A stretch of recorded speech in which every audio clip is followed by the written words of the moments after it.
ሚዲያዎች ማይነግሩ ማለት ነው። ሚስጥሩ ኮንስፓይረሲ ይሄ ነው ነው አይደለም። በጊዜ ሂደት እናያለን። ጥያቄ ልጠይቅ ቴዲ፣ አንዴ ጨርሰናል። ስለደከመኝ ጋይስ አንዴ ግን እናንተ ግን አትችሉም። ሰው እኔ ስንት ሰዓት ሙሉ አድምጫችሁ እኔ የተወሰነች 2 ደቂቃ ስናገር ለምንድነው የሚያቆነጥነጣችሁ? ግን ሞጊ ለምንድን ነው አንተ አወያይ ብትሆን ለምንድን ነው ማታደምጠው? ግን ማታደምጥበት ምክንያት ምንድን ነው? አንዳንዴ ከእውነታ ዞሮ ስንል ከሆነ ጥያቄ አለ ለአንተ። ያንተ እውነታ ከማን ጋር ተነጻጽሮ ነው ወይ እውነት የሆነው? ቴዲ በፖሊሲያቸው ከምድረ ገጽ ከዓለም ካርታ ላይ መጥፋት አለባት የሚል አገርን እስራኤል መከላከሏ ማጥቃቷ ትክክል አይደለም ትላለህ? ትክክል ነው። ትክክል። እንደ አንድ ኢራናዊ ሆኜ ልጠይቅህ፣ ያንተ እውነት ለአንድ ኢራናዊ ውሸት ነው። ቢኮዝ አንድ ኢራናዊ ኢትስ ኦል አባውት እኮ ሪያሊዝም እኮ ፓወር ፖለቲክስ እኮ አንድ ኢራናዊ ልክ ነው ያልከው ነገር። እስራኤላውያን ኤግዚስቴንሻል ትሬት አለባቸው።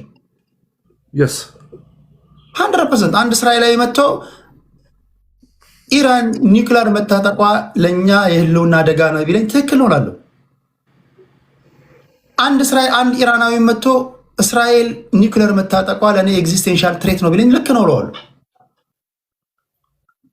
ነገሮችን የምታየው ከየት አንጻር ሆነ ነው ምንም ቁም ነገሩ እሱ ነው። ኢራኖቹ ግን አይሉት ይሄ እኮ በፖሊሲ ደረጃ አስቀምጧሉ። ኢራኖች በፖሊሲ ደረጃ ህገ መንግስታቸው ላይ በፖሊሲ እንትን አናርገው፣ ወኔና መፈክር አናርገው። በእንትን እናውራ። ኒውክሊየር መታጠቅ አሁን ባለው ነባራዊ ሁኔታ ሀገራትን ያስከብራል። ቅድም ነገርኩህ እኮ ሰሜን ኮሪያ ታጥቃለች፣ የህፃኑ ልጅ ሚነካው የለም። አንተም ደፍረህ ኪንጆም ቁም ብላ አተችም። አንተ እንኳን ትፈራለህ። እስኪ ተናገረው።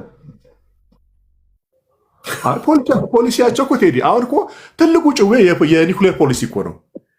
ኢራን ኒኩሌር ብትይዝ ፖሊሲዋ እስራኤል ከምድረገጽ መጥፋት አለባት የሚሉ ሀገሮች ናቸው።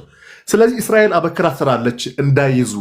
ብታጠቃቸውም ትክክል ናቸው ብዬ ነው ማምነው እኔ። አልኩ እኮ ለአንተም ፌርነስ እኮ ተነተንኩኝ። እስራኤላውያን ኢራኖች ግን በግድ የኔ እውነት ብቻ ይታመን ለምን ትላለህ እንዴ? ሰማን እኮ አንተ የምትለው እውነት ነው። አዎ አንድም እስራኤላዊ መጥቶ ኤግዚስቴንሻል ትሬት አለብኝ ቢል ትክክል ነው። 100% ትክክል ነው።